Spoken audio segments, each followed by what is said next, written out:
আমি সবকিছু সত্য মনে করিয়া আলহামদুলিল্লাহ কবুল। এবার আমার মাফ করে দিন। শরীফুল রাজ বর্তমানে দর্শকের কাছে অতি পরিচিত একটি নাম।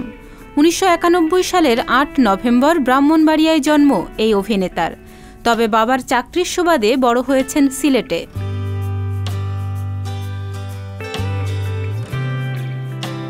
চলচ্চিত্রাঙ্গনে আসার আগে শরীফুল রাজ ২০১২ সালে র্যাম্প মডেল হিসেবে ক্যারিয়ার শুরু করেন।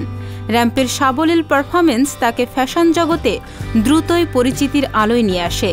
দেশ সেরা কোরিওগ্রাফারদের সঙ্গে কাজ করে সে সময় তিনি একজন সফল অভিনেতা হিসেবে নিজেকে প্রতিষ্ঠিত করেন।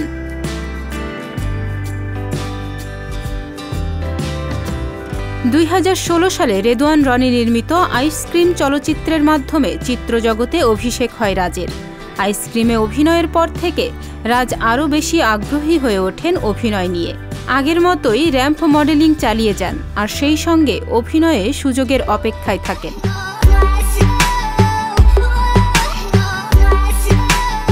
এরপর ২০১৯ সালে তানিম রহমান অংশুর পরিচালনায় ন ডরাই সিনেমায় কেন্দ্রীয় চরিত্রে অভিনয় করেন শরীফুল রাজ। এই সিনেমায় রাজের অভিনয় বেশ প্রশংসা কুড়ায়।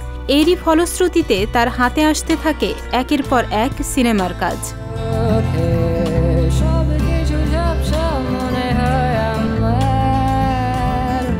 ২০২২ সালে গিয়াসউদ্দিন সেলিমের পরিচালিত গুনিন সিনেমায় কাজ করে বেশ প্রশংসা কুড়িয়েছেন এই গুণী অভিনেতা। এরপর একই বছর মুক্তি পায় রাজের অভিনীত রায়হান রাফি পরিচালিত পরাণ এবং মেজবাহুর রহমান সুমন পরিচালিত হাওয়া সিনেমা। সিনেমায় সুঅভিনয়ের কারণে আলোচনার তুঙ্গে চলে আসেন রাজ।